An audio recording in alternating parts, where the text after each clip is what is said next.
Hello guys, आशा करता हूँ आप ठीक होंगे, स्वस्थ होंगे, मस्त होंगे। आज हम बात करते हैं एसआई के नेक्स्ट वीडियो पर। जिससे पहले मैंने लास्ट 4 पार्ट अपलोड कर दिए हैं। ये 5वां पार्ट है। 5वें पार्ट में हम एसआई के नेक्स्ट टाइप लेके आए हैं, जिसमें हमें सिर्फ वही सवाल करें जिसमें साधारण यानी मूलधन पूछता है। ठीक है, मैं टोटली वो सारे टाइप बता देंगे। ऐसे कितने प्रकार के क्वेश्चन होते हैं जिसमें यानी मूलधन पूछा जाता है।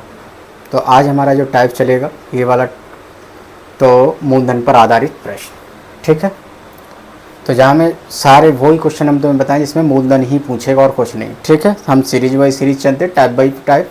और जिसने जो इस वीडियो को पहली बार देख रहे हैं वो लास्ट शुरुआत से वीडियो देखे तो अपने आप समझ में आएगा सब। तो चलते हैं, टाइम वेस्ट नहीं करते हैं।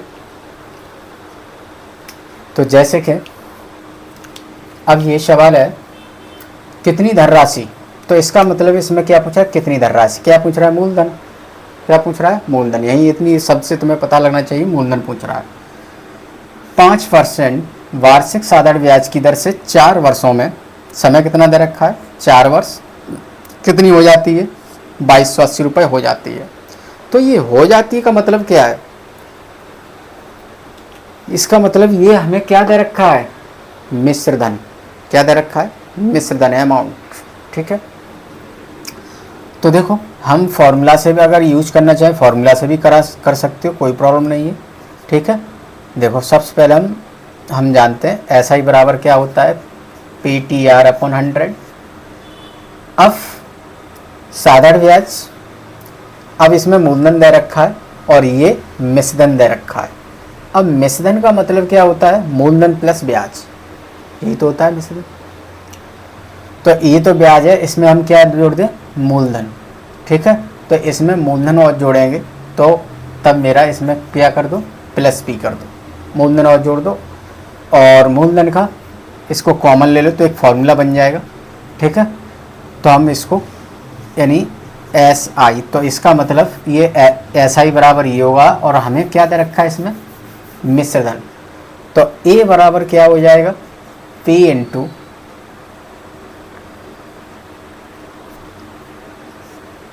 1 प्लस PR अपॉन 100, ये हो जाएगा वो PR अपॉन 100। ठीक है, ये हम चाहे तो इससे भी कर सकते हैं। ठीक है, अब इससे लगा दो, ए कितना दे रखा है, 2280। मूलधन हमें निकालना है, 1 प्लस P कितना दे रखा है, 5, और कितना है 5 चौक 20 बट्टे 100, 20 एकन 20, 20 पंजे 100। तो 2280 बराबर P इंटू 5 एकन 5 और 1 6 बट्टे 5। ठीक है, इसलिए P बराबर 2280 गुणा 5 बट्टे 6। ठीक है, तो हम क्या है इसे काट देंगे, 6 से काट दो, 6 × 18, 6 चौक 24, 6 × 18, 4 बच्चे 6 × 48। अब इसका इसमें गुणा कर दो, 0, 8 पन्ना 40 और 5 15 4 19, तो कितना आ गया, 1900 रुपये। तो हम इस फॉर्मूले का भी यूज कर सकते हैं। ठीक है, तो इसे अब लेकिन हम क्या है वहाँ इतना ये ताम झाम ये सब करना नहीं है, बस हमें डायरेक्ट क्या है, एक ऐसा मेथड चाहिए होता है कि बस उस मेथड को आधा माइंड में कर लें, बाकी बस कुछ ही हमें पेन चलाना पड़े। तो ऐसे सवालों में देखते हैं। तो अब हम यहाँ से हम क्या करेंगे, अपना एक्सीलेटर। ठीक है, तो एक्सीलेटर यूज कर लेंगे। सॉल्यूशन 2 कितना कह रहा है, 4 वर्षों में 5%। तो 5% बनने कितनी होगी, 1/20 और 4 का गुणा कर दो, 4/20 यानी या इन दोनों गुणा कर दो, 5 चौक 20, 20% हो गया। टोटल जो ब्याज बैठेगी, हमेशा ध्यान रखना कुल ब्याज जो वार्षिक दे रखा समय, इन दोनों गुणा कर दो वो टोटल ब्याज हो जाती है। तो 5 चौक 20%, 20% ही बनने कितनी हो गई, ब्याज हमेशा बढ़ती तो प्लस, तो 1/5, तो 5 की चीज़ 6 में। तो ये हमारा क्या है, मूलधन, और ये हमारा क्या है, मिश्रधन। अब जब बताओ इन दोनों में हमें क्या दे रखा है, मूलधन दे रखा है, मिश्रधन। मिश्रधन दे रखा कितना है, 2280। यहाँ मिश्रधन कितना यूनिट बता रहा है, 6। तो इसलिए 6 बराबर 2280। पहले यहाँ से चेक करो, अंक योग लगा देंगे क्या नहीं, कि यहाँ से हम 1 की वैल्यू निकालेंगे तो 1 बराबर 22/80, 2280/6। तो हमने तुम्हें बताया है अंक योग कब नहीं लगता, जब हर में 3 6 9, 3 का पारा 3 × 3 3 दूनी 6 3 3 9 ऐसे याद रखो। अगर ये दिखाई दे जाए तो अंक योग सोचो ही मत, ठीक है। दूसरा क्या है, भाजता, हमें मूलधन पूछ रहा है, तो मूलधन में क्या है, यहाँ 5 है, तो जिस ऑप्शन में 5 का भाग चला जाएगा वो मेरा आंसर होगा। तो हम देख रहे हैं उसने सभी 5 में जा रहा है, तो हम कुछ नहीं, फिर बस हमारे पास एक ही ऑप्शन है कि बस भाग दो, तो भाग दे देंगे। 6 तिया 18, 4 बचे 48, 8 का कितने हुए 6 × 8 = 48, 380। तो 1 बराबर 380। क्या पूछ रहा है, मूलधन, तो मूलधन कितना है ये, इसीलिए मूलधन कितना हो गया 5 × 380 बराबर 1900। तो ये चीज़ अप्लाई करो, ठीक है, क्योंकि ये चीज़ तुम्हारे माइंड में वहाँ कर लोगे। ये इतना चीज़ हम तुम्हें लिख रहे हैं, यहाँ तक तुम माइंड में कर लोगे, बस तुम्हें इतना करना पड़ेगा।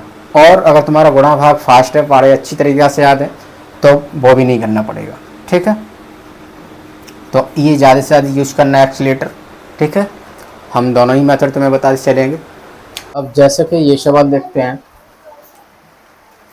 यदि किसी निश्चित धनराशि पर दूसरे वर्ष के दौरान अर्जित ब्याज कितना है, इतना है, और ब्याज की दर कितनी है 20% वार्षिक है, जो वार्षिक रूप से संयोजित होती है, तो धनराशि ज्ञात कीजिए, ठीक है। तो इस तरह के सवाल में हमेशा ये ध्यान रखना, पहले सवाल समझ लो। इसमें ये कह रहा है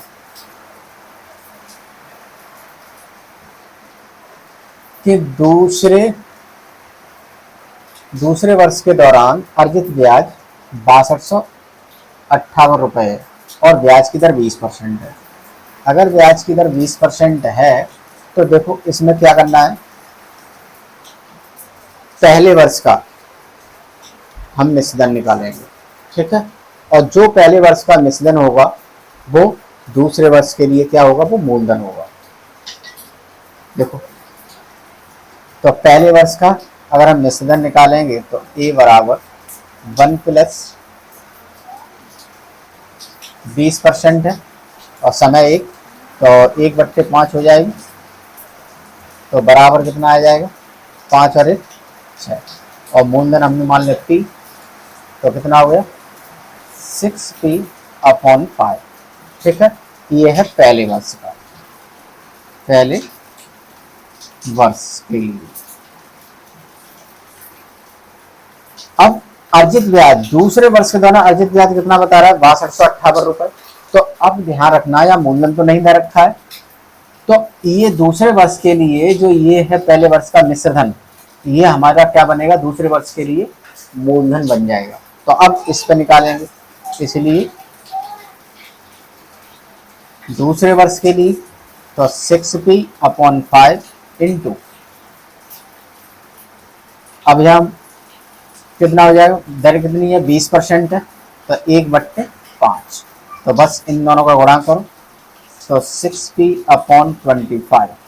अब मिश्रधन कितना है दूसरे वर्ष पे 6258 रुपया, तो इसीलिए 6258 बराबर 6P/25।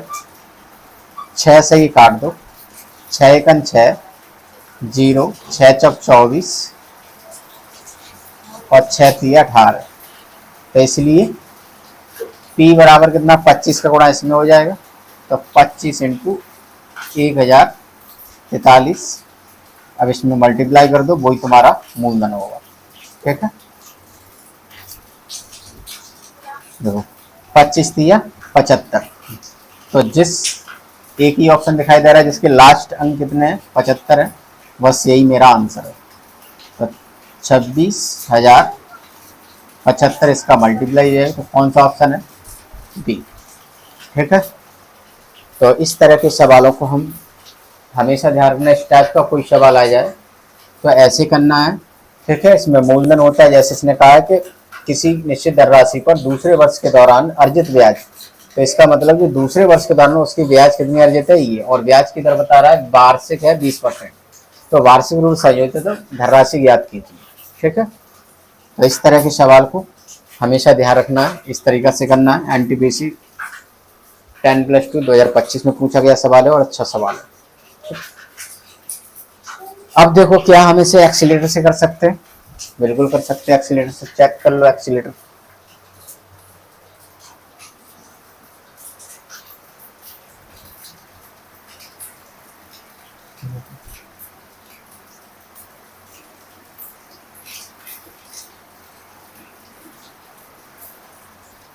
अब देखो एक्सीलेटर से कैसे करोगे। दर कितनी है 20%, तो 5 वाई चीज कितने में हो जाएगी 6 में। ये हमारा क्या है मूलधन और ये क्या है मिश्रधन, ठीक है। ये क्या है पहले वर्ष के लिए, कितनी पहले वर्ष के लिए, ठीक। नेक्स्ट फिर दूसरे वर्ष पे 20%, तो फिर सेम यही 5 की चीज 6 में, ये दूसरा वर्ष है, ठीक है। अब ये बताओ, अब इस सवाल के अनुसार ये हमारा क्या था मूलधन था, क्या था मूलधन, तो इसीलिए इन दोनों का मल्टीप्लाई कर दो और यहाँ मिश्रधन केवल ये लेना है हमें, ठीक है। तो अब यहाँ मिश्रधन कितना दे रखा है, देखो मिश्रधन दोनों में सेम है ना, तो मिश्रधन कितना है 6, तो 6 बराबर 6258, 6 का भाग इसमें दे दो, 6 एकम 6 0, 6 चौक 24, 6 ती 18, तो 1 बराबर 1043। अब हमें क्या पूछ रहा है मूलधन, मूलधन का मतलब इन दोनों का टोटल करो, गुणा कितना हो गया 25, तो ये मूलधन कितना आ जाएगा 25 का इसमें मल्टीप्लाई कर दो, तो आंसर कितना आ जाएगा 26,075। तो हम ऐसे भी कर सकते हैं, बस ध्यान हमेशा रखना इन दोनों का मल्टीप्लाई मत कर देना जैसे इधर, ठीक है, कि हमें सिर्फ मिश्रधन की 1 यूनिट लेनी, ठीक है। तो जैसे कि नेक्स्ट सवाल ये रहा, आरआरबी एनटीपीसी ग्रेजुएट लेवल 2025 में सवाल पूछा गया और अच्छा सवाल है। देखो इस तरह का कभी भी सवाल आ जाए, सवाल सेम वही है, तो हम इसे पहले करेंगे सॉल्यूशन फर्स्ट एक्सीलेटर, सबसे इस सवाल के लिए सबसे बेस्ट होगा एक्सीलेटर। अब देखो यहाँ 8% है, तो किसी धनराशि पर 8% वार्षिक दर से 3 वर्ष का साधारण ब्याज, और उसी धनराशि पर धनराशि सेम वही है 6% वार्षिक दर 3 वर्ष का साधारण ब्याज का अंतर कितना है 360 है, तो मूलधन क्या होगा, ठीक है। तो अब हम क्या करेंगे 8%, तो इन दोनों का मल्टीप्लाई टोटल कितनी परसेंट हो जाएगी 8 की 24%, ठीक है। और ये नहीं करना चाहते तो इनका मल्टीप्लाई मत करो, 8% की बनी कितनी होगी 4 दूनी 8, यानी 2/25, और इसमें समय का गुणा कर दो, तो कितना हो गया 6/25, ये हमारी क्या हो गई धन। अब हमेशा ध्यान रखना ब्याज है वो बढ़ती है, तो इसका मतलब मूलधन कितना था 25 और ये ब्याज कितनी हो गई 6, तो हम इसे ऐसे लिख सकते हैं 25 वाई चीज़ कितने में हो गई 31 में, तो ये हमारा मूलधन है, ये मिश्रधन है, और इन दोनों को डिफरेंस कर देंगे, यानी ये हमारा क्या है ब्याज, ऐसा ही कितना है 6 यूनिट। समझ में आ गई बात। हम चाहे तो यहाँ भी कर सकते हैं, ठीक है, ये हमें सब करने की ज़रूरत नहीं है, तो यहाँ हम इसलिए करते हैं कि एक साथ तीनों चीज़ें, 1 2 3 चीज़ें होती वेरिएबल, तीनों आ गए, कोई भी दे रखे वहाँ से एवरेज निकाल लेंगे। उसके बाद फिर क्या है सेम वही मूलधन है 6%, 6 ती 18, 18% में 9 दूनी 18, यानी 9 यानी 18% में कितनी हो गई 9/50, तो 50 वाई चीज़ कितने में 59 में, तो इसमें ब्याज कितनी है 9, ठीक है। अब सवाल ध्यान रखना कि अब इसमें हमें करना क्या क्या सोचना है। वो कह रहा है कि दोनों के ब्याजों का जो अंतर है वो 360 है। अब देखो यहाँ इसकी ब्याज कितनी है 6, यहाँ कितनी है 9, लेकिन फ़र्क अब यहाँ हम डिफरेंस ऐसे डायरेक्ट क्यों नहीं कर सकते।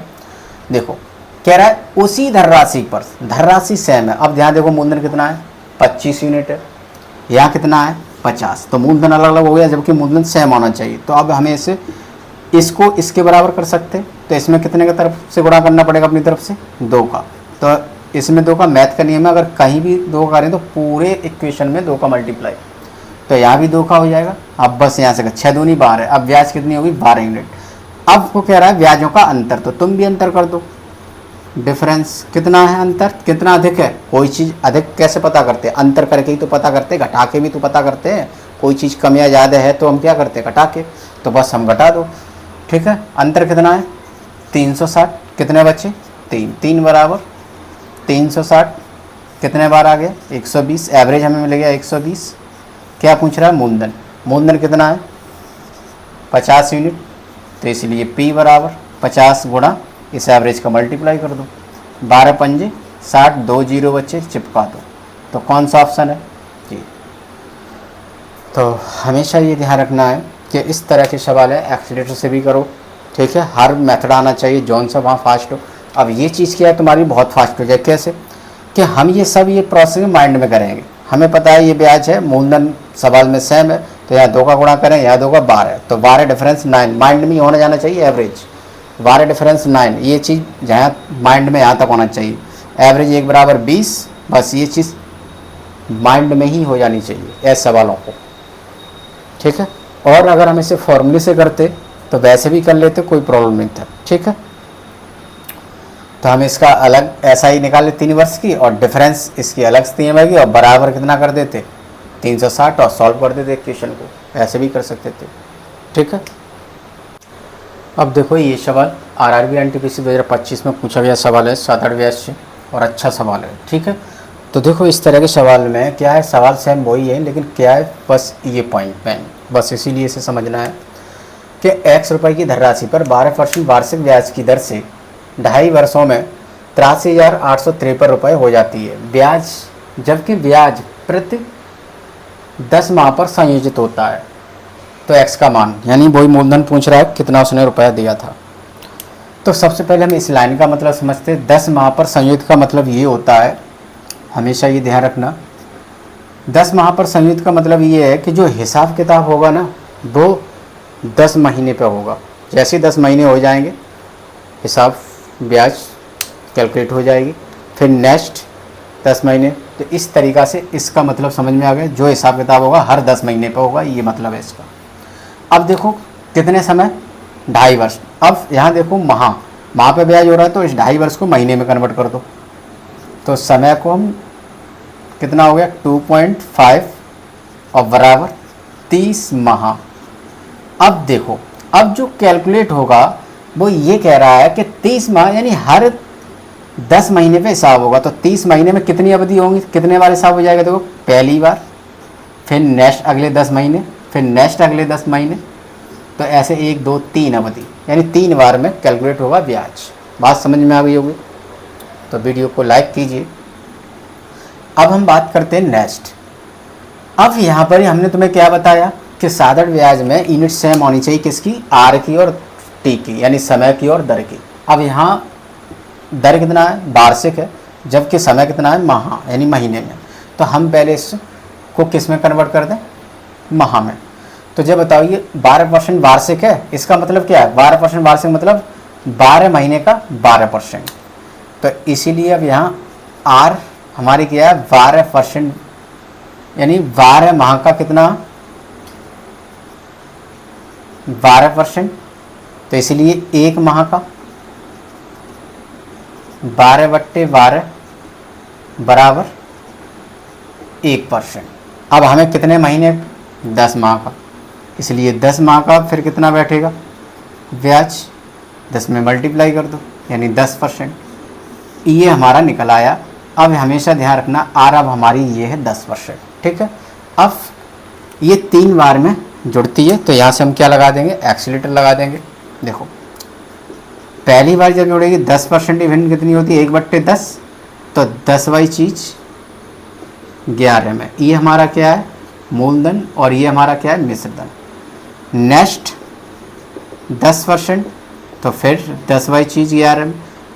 अगले कितनी अवधि होगी, ये पहली अवधि दूसरी अवधि, 1 2 3 अवधि है टोटल, तो पहली अवधि दूसरी अवधि। नेक्स्ट 10वां चीज़ फिर 11 में, तो 3 अवधि हो गई। तो 3 अवधि में टोटल मूलधन कितना हो गया 1000 यूनिट, और 11 का क्यूब 1331, ये मिश्रधन हो गया। अब देखो सवाल में हमें क्या दे रखा है, सवाल में हमें मिश्रधन कितना दे रखा है 83,000 853 और तुम्हारा यहाँ में सदन कितना है 1331। तो इसीलिए यहाँ लग 1331 बराबर 83,853। कितने बार कट जाएंगे 63 बार। ठीक है, तो 1 बराबर 63। अब हमें क्या चाहिए मूलधन। मूलधन कितना है 1000 यूनिट, इसलिए P बराबर 1000 गुणा 63 बराबर 63,000। कौन सा ऑप्शन है डी। तो कभी भी ऐसे सवाल आ जाए तो इस लाइन का बस समझो, मतलब चीज़ वही है सब कुछ। ठीक है, करना वैसे ही एक्सीलेटर से, चाहते हम सूत्र से भी कर सकते, सूत्र बहुत लंबा होगा, ज़्यादा कैलकुलेट होगा। ठीक है, तो वीडियो को ज़्यादा शेयर कीजिए, चैनल सब्सक्राइब नहीं किया है जिसने चैनल सब्सक्राइब कीजिए। ऐसे ही सवाल हम लाते रहेंगे। ठीक है, और हर टाइप के हम सवाल लेके आएंगे, या नहीं एक टाइप के हम सवाल बताते रहें तो उससे तुम्हारा भला नहीं होगा। तुम्हारा भला जब ही होगा कि जब तुम, अगर हम जो टाइप अभी चल रहा है वो किसका चल रहा है मूलधन पर आधारित। तो मूलधन के क्वेश्चन एग्जामिनर ने अभी तक जितने टाइप के क्वेश्चन पूछे, जैसे जैसे पूछे, मैं सारे तुम्हें बता दे रहा हूँ। ठीक है, तो इसीलिए तब तुम सवाल वहाँ कर पाओगे, 100% अपना दे पाओगे। ठीक है, तो ये बात समझ में आ गया होगा सवाल। अगर ये तुम भाग नहीं दे पाओ तो हमने बताया हमेशा अंक योग मत भूल जाओ। देखो इसके अंकों का योग कितना है 8, इसके अंकों का योग कितना है 7, इसके अंकों का योग कितना है 1, 6, 4, 10 और इसके अंकों, सबके अंकों का योग 9। मतलब अलग अलग है तो अंक योग लगा सकते। देखो 3 और 3 6 और 2 8, 8 इधर कितना है देखो, इसके देखो 3 और 3 6, 6 5 11, 11 के अंकों का योग 2, 8 और 8 16, 16 2 18, 18 के अंकों का योग 9। ठीक है, अब यहाँ 8 है तो हमने बताया, अब यहाँ पर ही 9/8 लिख देंगे। हमने बताया हर में क्या नहीं होना चाहिए 3 6 9, तो इसका मतलब यहाँ 8 है। तो हम यहाँ क्या कर दें, ऐसा 8 में कितने गुणा करें कि हमारा यहाँ 10 बन जाए, 100 बन जाए, जैसे हमारा अंक योग नीचे हर में 1 आ जाए।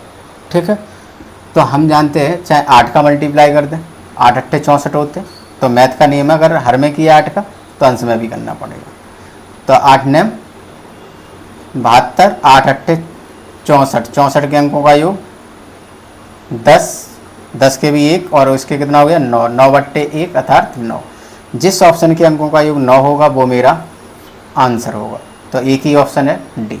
तो कभी भी ऐसे बड़े बड़े सवाल आ जाए तो ऐसे करोगे। ठीक है, तो मिलते हैं नेक्स्ट वीडियो में, तब तक के लिए नमस्कार।